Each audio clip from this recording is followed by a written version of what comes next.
తిరుపతి పట్టణాభివృద్ధి సంస్థ కార్యాలయంలో 79వ స్వాతంత్ర దినోత్సవ వేడుకలు అత్యంత వైభవంగా జరిగాయి.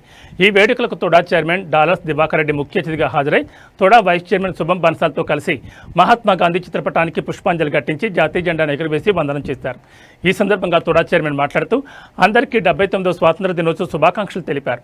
దేశ స్వాతంత్ర్యం కోసం పోరాటం సాగించి అసువులు బాసిన ఎందరో త్యాగమూర్తులు వారి ప్రాణాలను అంకితం చేసి భారత జాతిని బ్రిటిష్ వారి బానిస సంకెళ్ల నుంచి విముక్తి కల్పించిన రోజును మనం గుర్తించుకోవాలని కోరారు. దేశ స్వాతంత్ర పోరాటంలో మహాత్మా గాంధీ, సుభాష్ చంద్రబోస్, జవహర్లాల్ నెహ్రూ, సర్దార్ వల్లభాయ్ పటేల్, భగత్ సింగ్, బాలగంగాధర్ తిలక్, లాల్ బహదూర్ శాస్త్రి, ఝాన్సీ లక్ష్మీబాయి, లాలా లజపతి రాయ్, చంద్రశేఖర్ ఆజాద్, సరోజినీ నాయుడు, అల్లూరి సీతారామరాజు వంటి ఎందరో మహనీయులు ప్రాణత్యాగం నేటి మన స్వేచ్ఛ స్వతంత్రమని గుర్తు చేశారు.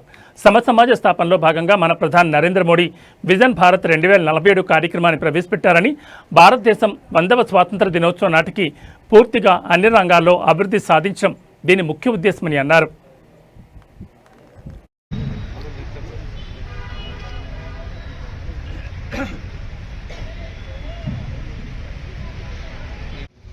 మహాత్మా గాంధీ, మోతీలాల్ నెహ్రూ, సుభాష్ చంద్రబోస్ ఇంకా మరెంతో మంది ప్రాణాలు త్యాగం చేసి ఫైట్ చేసి మన దేశానికి ఈ రోజు ఇండిపెండెన్స్ తీసుకోవాల్సిన వల్లనే ఈ రోజు మనందరం ఇంత స్వేచ్ఛగా ఇంత హ్యాపీగా మన కుటుంబ సభ్యులతో ఆనందంగా తిరిగేటువంటి పరిస్థితి ఉంది. ఈరోజు అదేవిధంగా మన దేశంలో మన మోడీ గారు 2047 అనే ఒక కాన్సెప్ట్ పెట్టి ఎవరు పేద పాలైన వారు కనపడకుండా బిలో పవర్టీ లైన్ లో ఎవరు ఉండవద్దని, యువతంతా బాగుండాలని, మహిళలంతా కూడా స్వేచ్ఛగా అన్ని రంగాల్లో ముందుకు రావాలని అన్ని రాత్రి పౌరులు కష్టపడుతూ ఈరోజు మన దేశానికి సేవ అందిస్తున్నారు. అదేవిధంగా ఈరోజు మన గౌరవనీయులు ముఖ్యమంత్రి శ్రీ నారా చంద్రబాబు నాయుడు గారు, మన యువ నాయకుడు నారా లోకేష్ గారు మీరు చూస్తున్నారు. 75 years వయసులో కూడా మన సీఎం గారు ఇప్పుడు రాత్రి అంతా పౌరానక మన రాష్ట్రమే కాకుండా దేశాలు తిరిగి సింగపూర్ కావచ్చు, అమెరికా కావచ్చు, జర్మనీ కావచ్చు, అక్కడ టెక్నాలజీని కూడా మన ఆంధ్ర రాష్ట్రంలో ఇంప్లిమెంట్ చేయాలని, ఆంధ్ర రాష్ట్రంలో ఎక్కడ కూడా సరే ఎవరు కూడా పేదవాళ్ళైన వాళ్ళే కనపడకుండా P4 అనే కార్యక్రమం తీసుకొని వచ్చి ఈ రోజు ఆంధ్ర రాష్ట్రాన్ని హ్యాపీగా చేస్తున్నాడు. అదేవిధంగా ఈ రోజు సూపర్ 6 లో భాగంగా ఆల్మోస్ట్ 90% మనం రీచ్ అవుతున్నాం. ఈ రోజు శివశక్తి పేరుతో కూడా మహిళలకి ఉచిత బస్సు కూడా ఈ రోజు మన గౌరవనీయులు ముఖ్యమంత్రి చంద్రబాబు నాయుడు గారు ఈ రోజు నుంచి ప్రవేశపెట్టడం జరుగుతుంది.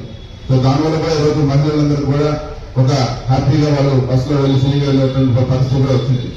ఈ రోజు మన కూడా విషయానికి వస్తే గడిచిన ప్రభుత్వంలో గత ఉన్నటువంటి మాజీ చైర్మన్లు మన వ్యవస్థని ఎంత అభివృద్ధి చేశారో ఈ రోజు ఆర్థిక పరిస్థితి కూడా ఎంత ఘోరం వాళ్ళందరికీ తెలుసు. దాని ఓవర్కమ్ వచ్చేదాని కోసమే ఈ రోజు మన వైస్ చైర్మన్ శుభం బన్సాల్ గారి సహకారంతో ఇక్కడున్నటువంటి కూడా అధికారులతో కూడా సిబ్బంది సహకారాలతో ఈరోజు మనం కొత్త కార్యక్రమాలను చేస్తున్నాం. దాంట్లోనే మొట్టమొదటిగా వచ్చిన తర్వాత పంచాయతీ సెక్రటరీస్ పిలిచి స్టేట్ లోనే ఎవరు చేయని విధంగా మొట్టమొదటిసారిగా మనం 793 మంది సెక్రటరీస్ పిలిచి 39 మండలాల నుంచి కూడా అన్ని ఎంపీడీఓస్ పిలిచి, డిపిఓస్ పిలిచి ఈ రోజు వాళ్ళకి కౌన్సిలింగ్స్ ఇచ్చి అప్రూవల్స్ గురించి